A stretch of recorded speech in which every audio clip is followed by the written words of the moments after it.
పడాలి కానీ కొట్టే అంత కాదని నేను చెప్తున్నాను. అర్థమవుతుంది. ఇప్పుడు కొట్టితే దాని విలువ కూడా మనకు తగ్గిపోయినట్టే కదా. మనం కూడా మన భారతదేశంలో మళ్ళీ ఒక మహిళ అని చెప్పి కానీ మరీ క్రూరంగా ఉంది. నిజంగా వరస్ట్ అయితే మాత్రం కొట్టేయండి, పర్లేదు. అర్థమవుతుందా? క్రూరంగా ఉందంటే మాత్రం కొట్టేయండి. ఓకే, ఇది ఫస్ట్ మిస్టేక్. అది ఇంకా వాళ్ళ పేరెంట్స్ డిసైడ్ చేస్తే చాలా బాగుంటదని నా ఫీలింగ్ అండి. నా పరంగా మాత్రం మందలించమని కోరుకుంటున్నాను, ఫస్ట్ టైం కాబట్టి. కానీ అదైతే వరస్ట్ థింగ్ అండి.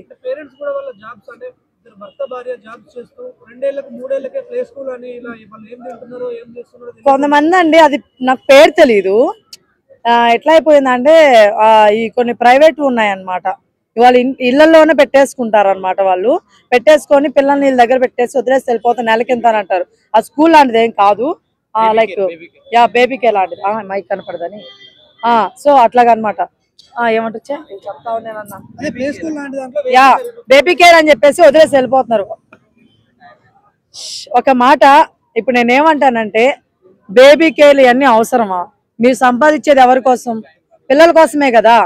మీరు పిల్లల కోసం సంపాదిస్తున్నప్పుడు మీరు ఆ పిల్లల్ని ఎవరో దగ్గర వదిలేసి వాళ్ళు ఎట్లా బతుకుతున్నారు, వాళ్ళు ఏం తింటున్నారు, అసలు తింటున్నారా లేదా, వాళ్ళు పెడుతున్నారా లేదా, అసలు వాట్ ఈస్ వాట్ అని తెలుసుకోకుండా మీరు సంపాదించి ఏం సాధిద్దాం అనుకుంటున్నారు? మీ పిల్లలకి మంచి లైఫ్ అనేది ఇవ్వడం అంటే దానికి అర్థం ఏంటి తెలుసా? ఏదో వెనక 4 డబ్బులు వేసేసి వాళ్ళు ఒక పెద్ద స్కూల్లో చదివించేసి 4 ఇంగ్లీష్ ముక్కలు మాట్లాడటం కాదు. అర్థమవుతుందా?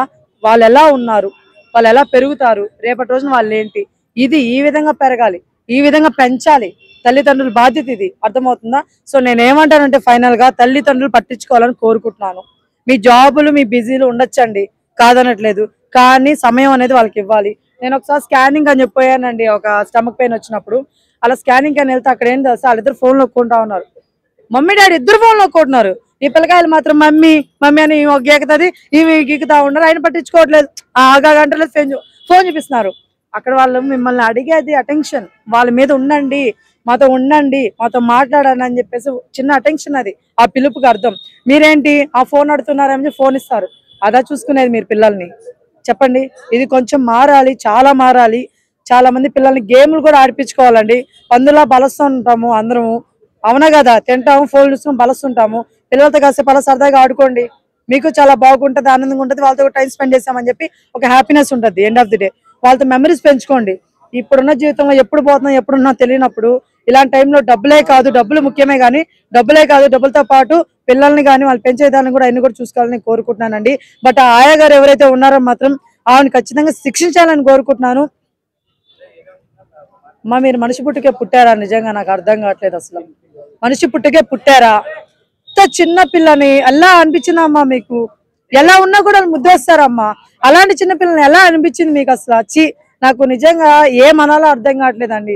ఏమైనా మాట్లాడితే మళ్ళీ అదొక పెద్ద తప్పు అయిపోతుంది తప్ప వరస్ట్ సిచ్యువేషన్ ఇది. నిజంగా ఎవరికి రాకూడదు. ప్రతి ఒక్క స్కూల్, అది గవర్నమెంట్ స్కూల్ అవచ్చు, ప్రైవేట్ స్కూల్ అవచ్చు, వాట్ ఎవర్ అండి, ఏ స్కూల్ అయినా సరే, ఆయాలు కానీ లేకపోతే టీచర్లు కానీ ప్రతి ఒక్కరు కూడా పిల్లల పట్ల ఇలాంటి ఇంకెప్పుడు జరగకూడదని కోరుకుంటున్నాను. ఇలా కానీ జరిగితే మామూలుగా ఉండకూడదు. శిక్ష ఇంకేసే శిక్ష ఎలా ఉండాలంటే ప్రతి ఒక్కరు కూడా ఇంకెప్పుడైనా ఎవరైనా ఇలా చెయ్యాలంటే ఒక్కొక్కరికి భయపడాలి, ఆ లెవెల్ ఉండాలి. 5 సంవత్సరాల కన్నా చిన్నగున్న పిల్లల్ని స్కూళ్లకు పంపించద్దని చెప్పేసి ఏమైనా జియో పాస్ చేస్తే బాగుంటది కదా ప్రభుత్వం. ఇప్పుడు 5 సంవత్సరాల వరకు మరీ ఇంట్లో ఉన్నా కూడా తర్వాత 5 సంవత్సరాల తర్వాత బయటకు వెళ్ళాలని కూడా వాళ్ళకి ఇబ్బందేనండి. వాళ్ళు సడన్ గా 5 సంవత్సరాల తర్వాత బయటకు వెళ్ళి వాళ్ళు మెలగలేరండి. ఓకేనా? అది కూడా అలా కాదు. ఇప్పుడు మమ్మల్ని చిన్నప్పటి నుంచి పంపించేస్తారు. మాకు ఒక 2 years 1 year అట్లా వచ్చినప్పుడు పంపించేస్తారు స్కూల్కి. ఇప్పుడు మనకేం లేదు కదా, అర్థమవుతుందా? పంపించారు, అలా ఏం లేదు కదా. కానీ నేనేమంటానంటే చూసుకోండి, దగ్గరగా సాయంత్రం వెళ్ళేసి స్కూల్ పిల్లకాయలు తీసుకొచ్చే దారిలో మాట్లాడండి. ఈరోజు ఏం జరిగింది, ఏందమ్మా, ఏమన్నా ప్రాబ్లమ్సా, ఏమన్నా తింటావా, ఏంటి విషయాలని ఏమంటారు షేర్ చేసుకోవాలి, అడగాలి. ఇది అడగరు మన వాళ్ళు ఎంతసేపు. అప్పుడు కూడా ఫోన్ మాట్లాడుకున్నా అని చెప్పి వెళ్తారు. ఏందండి వీళ్ళంతా ఏంటంటే ర్యాంక్ ర్యాంక్ ర్యాంక్ ర్యాంక్. మన బిగ్ బాస్ వస్తారు కాబట్టి ఎమ్మెల్యే గారు చెప్తారు చూడండి, ఫస్ట్ ర్యాంక్ ఈ టైప్ ఉంటది. ఒకటి ఆ ఒకటిలో ఈ రెండిట్లో ఈ మూడిట్లో నిమగ్నమై ఉంటున్నారు స్కూల్ వాళ్ళు కానీ కాలేజ్ వాళ్ళు కానీ. ఇంత చిన్న పిల్లలు వాళ్ళ మీద ఇలా ప్రెజర్ పెట్టడం కరెక్టేనా? అస్సలు రాంగ్. నేను అదే చెప్తున్నాను మీకు. ఇంగ్లీష్ రాకపోతే రాంగ్, లేకపోతే మాట్లాడకపోతే రాంగ్, ప్రతిదీ రాంగ్ అయిపోతుంది ఇక్కడ. అర్థమవుతుందా? వీళ్ళకి ఇంగ్లీష్ ఇప్పుడు ఏం అవసరం అండి? ఏం పొడి చేయాలి నాకు అర్థం కాదు.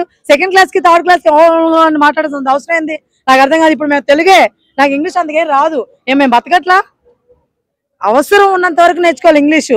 టైం వచ్చినప్పుడు నేర్చుకోండి, అది అర్థమవుతుందా? అలా 5 years వరకు అంగన్వాడీలో పెట్టొచ్చు కదా, మరి ఇట్లాంటి ప్రైవేట్ స్కూళ్ళకి పంపించి వాళ్ళని ప్రెజర్ పెట్టడం కదా. బ్రదర్, అంగన్వాడీలో అయినా ఆయా ఉంటది, ప్రైవేట్ స్కూల్ అయినా ఆయా ఉంటది, ఆడైనా ఆయా ఉంటది. ప్రైవేట్ స్కూల్ ఉండే మూర్ఖులు, శిక్షించాలనే మూర్ఖులు ఆడైనా ఉంటారు. సో నేను ఏమంటానంటే ఇలా కొట్టే వాళ్ళు ఆడైనా ఉంటారు, అది దరిద్రం అనమాట. ఇంకెప్పుడు ఇలాంటి పనులు చేయొద్దు.